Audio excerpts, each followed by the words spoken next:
Sekarang so punya buku, so punya pulpen, ya? Oke, baik. Semoga semua ini sekolah tinggi-tinggi, dapat pendidikan sampai tinggi-tinggi, sehingga bisa memberi manfaat buat semua. Bahwa Partai Gerakan Rakyat akan berjuang untuk menjadikan Anies sebagai presiden di pemilu 2029. Bung Sahrin mengatakan bahwa Partai Gerakan Rakyat adalah Anies dan Anies adalah Partai Gerakan Rakyat. Seperti sedang menegaskan bahwa Partai Gerakan Rakyat dan Anies Baswedan bagai dua sisi mata uang yang tak terpisahkan. Dalam kesempatan kali ini kami menegaskan bahwa hubungan Anies dan Gerakan Rakyat bukanlah patron yang irasional, apalagi taklid buta semata. Hubungan Anies dan Gerakan Rakyat adalah hubungan yang sangat rasional. Ide dan gagasan serta integritas Anies adalah inspirasi bagi Gerakan Rakyat. Kami menginginkan agar ide dan gagasan Anies itu menjadi sebuah gerakan publik untuk terjadinya perubahan dan perbaikan tata kelola bernegara. Partai Gerakan Rakyat bukan hanya dimaksudkan untuk menjadikan Anies sebagai presiden semata, hanya hadir untuk 1-2 pemilu, tapi lebih jauh, ini adalah partai untuk seluruh generasi. Ini yang tanggung jawab ini nanti Pak Boy. Pak Boy Hendra, Pak Sumardi, dan Pak Piko. Pagi. Jadi kalau hari Jumat itu di tempat kami setiap Jumat pertama ada kegiatan subuhan bersama-sama para kiai, para ulama, habaib di Jakarta tanpa undangan lagi Pak. Pokoknya kalau hari Jumat pertama tiap bulan sudah langsung kita subuhan sama-sama, sesudah itu ngaji bareng sampai sekitar pukul 7 pagi. Nah, kemarin itu halal bihalalnya. Nah, rombongan dari Masjid Raya Kebayoran Residen itu datang di situ dan menagih. Ditagih ini repot Pak kita itu. Ditagih kapan datang ke masjid, dan besok ini hari ini ada kegiatan, jadi saya ikhtiarkan untuk datang. Tapi tidak bisa lama. Kenapa? Karena terlanjur tugas saksi nikah Bapak Ibu.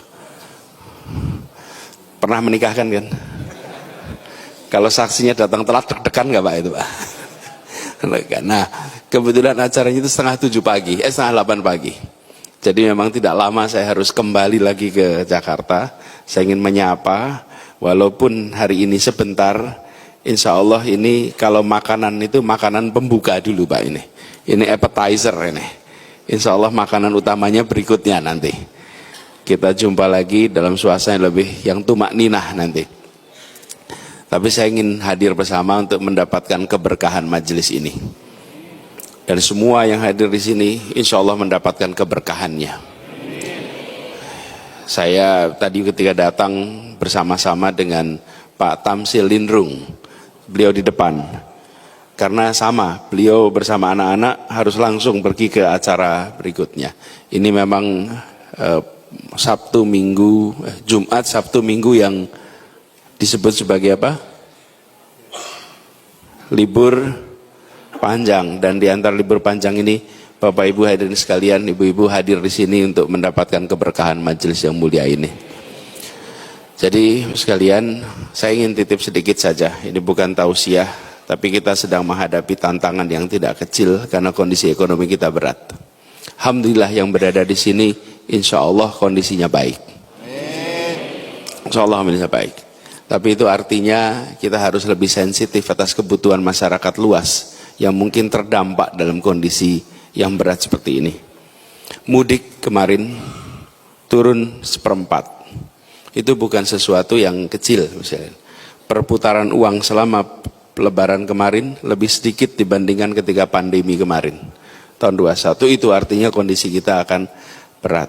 Tidak perlu menyalahkan siapa-siapa, tapi saya usul kita antisipasi. Ini seperti ketika kita tahu bahwa kemarau akan datang.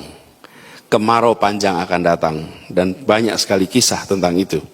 Pada saat kita tahu kemarau akan panjang, maka kita bersiap. Mudah-mudahan di masjid ini majelisnya memikirkan tentang kondisi masyarakat luas yang barangkali alhamdulillah di komplek ini diberikan nikmat rizki yang berlimpah. Bersiap untuk kita membantu yang lebih luas lagi karena kondisi yang berat seperti ini. Dan kita berharap ini semua bisa tertangani, kondisinya menjadi lebih baik. Pesan yang kedua, kita semua yang berada di sini adalah keluarga-keluarga yang tinggal di sekitar kompleks ini. Pendidikan untuk anak-anak lewat keluarga menjadi kunci yang utama. Mari kita perhatikan, insya Allah kita semua bisa menjadi orang tua yang baik. Pendidik terpenting adalah orang tua, tapi pendidik yang paling tidak tersiapkan adalah orang tua.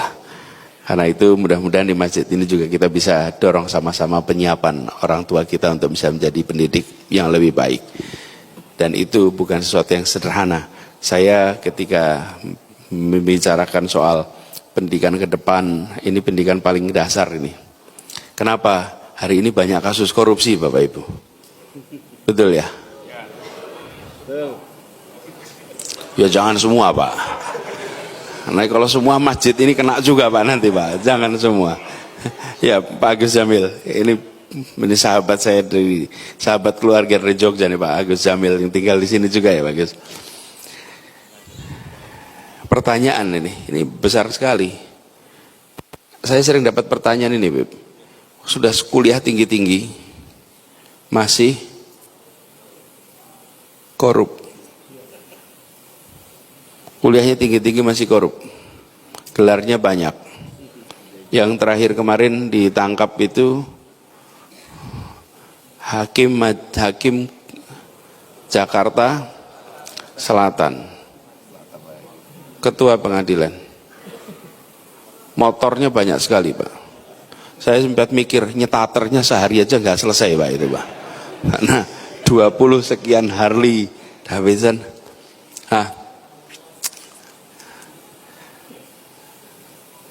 Lalu ada pertanyaan sederhana. Ini orang-orang ini sudah kuliah tinggi-tinggi, kok ya masih korup?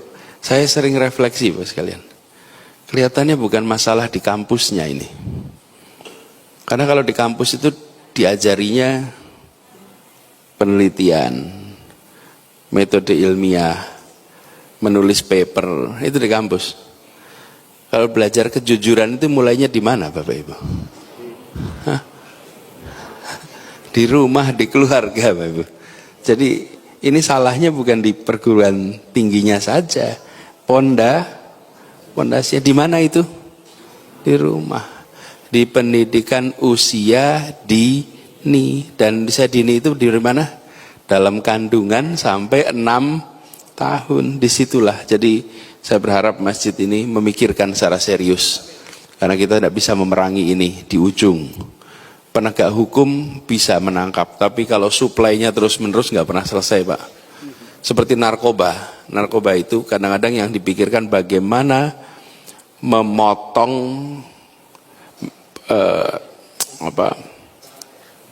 mata rantai, menangkap pelaku distributor, tapi yang sering tidak dikerjakan adalah memotong demand-nya, permintaannya.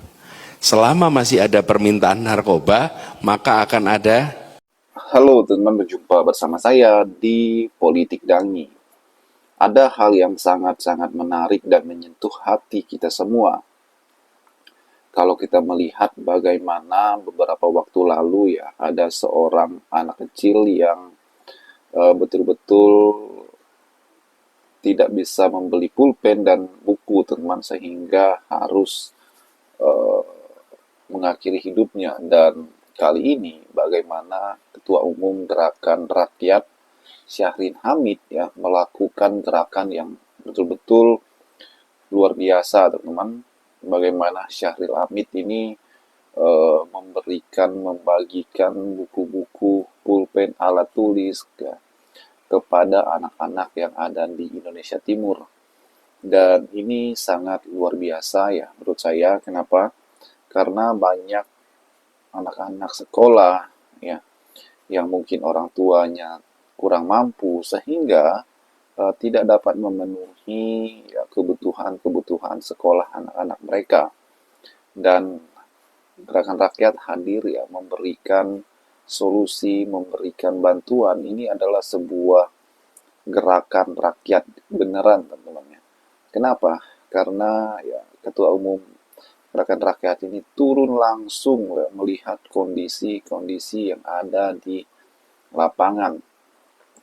Inilah kenapa Anies Baswedan membuat Partai Gerakan Rakyat ya, untuk menjangkau kehidupan masyarakat yang paling bawah. Dan Gerakan Rakyat ini dengan logo kentongan, teman-teman, inilah bukti nyata bahwa kentongan itu adalah alat komunikasi masyarakat ya. Dan Gerakan Rakyat tidak heran ya, karena mereka itu adalah mempunyai inspirasi sosok Anies Baswedan yang mereka kagumi ya, sehingga Gerakan Rakyat ini bisa dikatakan partainya Anies. Walaupun Anies bukan ketua umumnya, namun itu adalah ideologi Anies, teman-teman. Bagaimana Gerakan Rakyat ini bisa menjadi sebuah partai itu karena Anies, karena nama besar Anies ya. Bahkan Gerakan Rakyat akan menjadi partai besar, teman-teman ya. Saat ini sedang memenuhi syarat ambang batas ataupun syarat-syarat sebagai parpol untuk mendapat SK Kemenkumham ya. Dan ini luar biasa ya. Gerakan Rakyat ini terus membangun partainya, teman-teman. Pemilu 2029 nanti ya, saya yakin bahwa Gerakan Rakyat ini akan bisa menang ya, di pemilu, teman. Bagaimana menurut kalian?